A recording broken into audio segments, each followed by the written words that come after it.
back to your own learning platform Vedika Commerce Classes. Today we are going to solve a numerical question of BRS of case 1. और case 1 क्या था हमारा?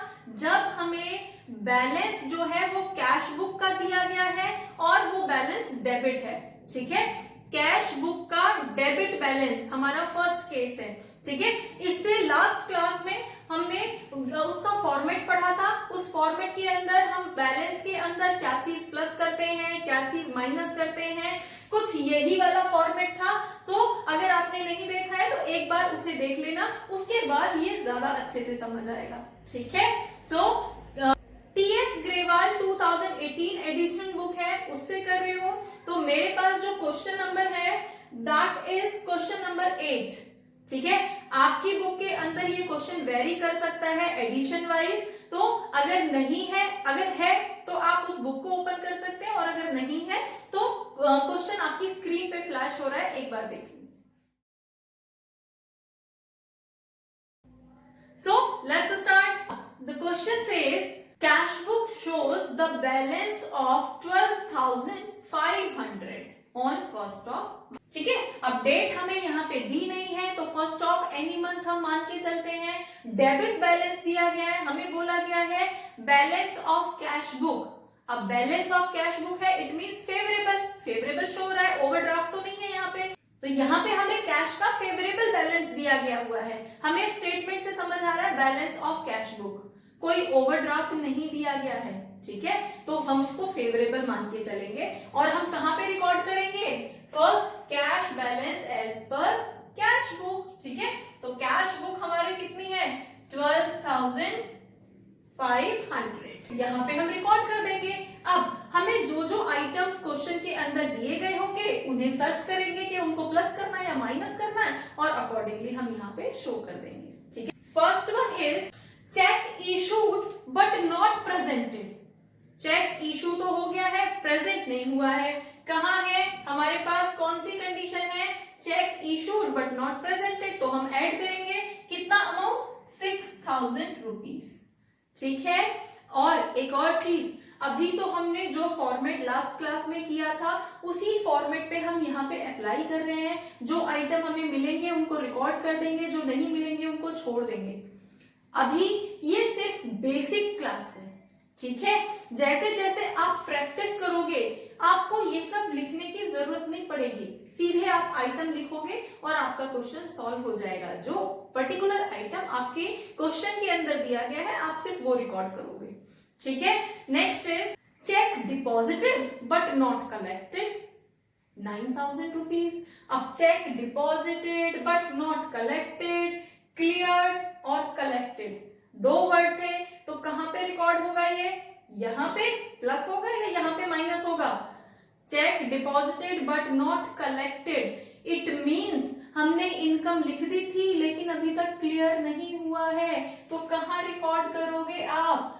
9,000 rupees, ठीक है। Minus करोगे, clear. जिसको हमने इनकम लिख दिया था उस इनकम को आप यहां से हटाओगे, क्योंकि वो इनकम तो आपको फाइनली रिसीव हुई नहीं ना।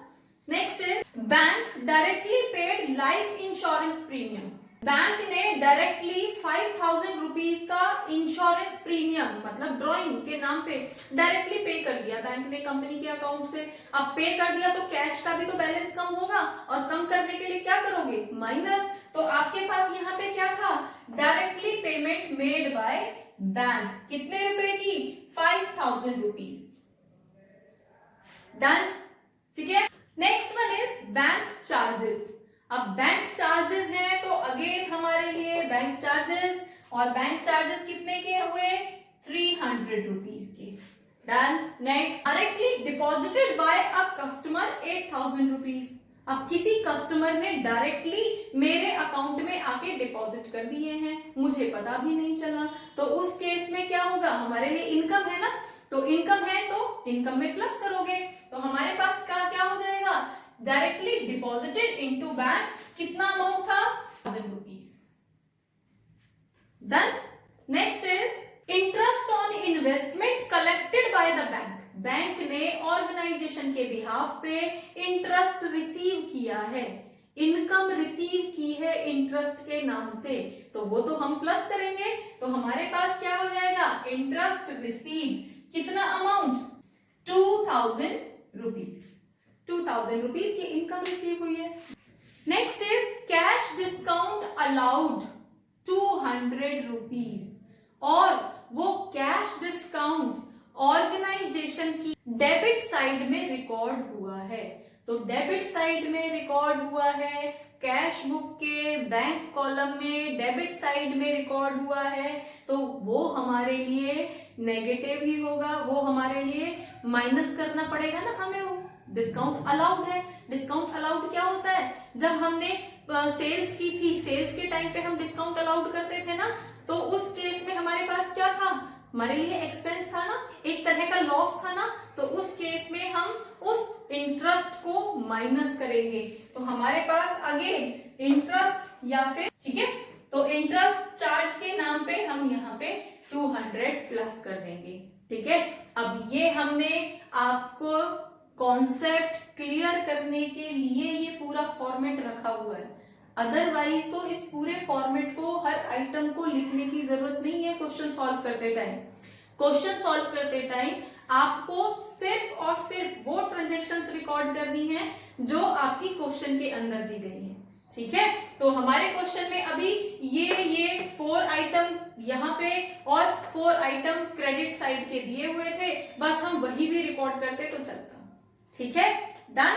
तो अब हमारे पास क्या करना है, हमें इस साइड को प्लस कर लेंगे, कितना अमाउंट आएगा, इसको प्लस करके आएगा 28,500।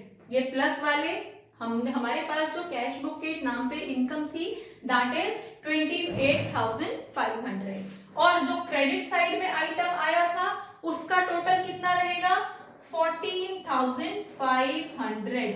अब क्या करेंगे हम, 28,500 में से 14,500 माइनस करेंगे, और हमारे पास बैलेंस क्या बचेगा, हमारा स्टार्टिंग बैलेंस क्या था, कैश बुक का डेबिट बैलेंस।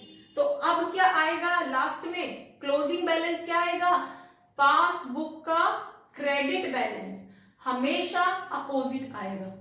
ठीक है, तो अब हमारे पास बैलेंस क्या होगा, बैलेंस एज पर पासबुक।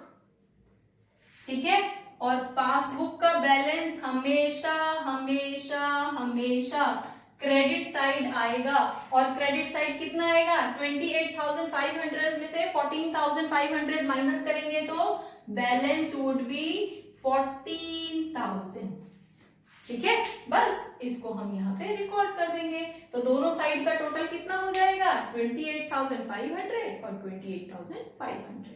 ठीक है, that's is the question. Fine, hopefully आपको समझ आया होगा केस 1 हम कैसे सॉल्व करते हैं। फॉर मोर केसेस को कैसे सॉल्व करना है, उनको सॉल्व करने की ट्रिक्स क्या होंगी, इजी ट्रिक्स क्या होंगी, करना क्या है, कैसे करना है, तो वो सब जानने के लिए keep watching, keep learning. Thank you.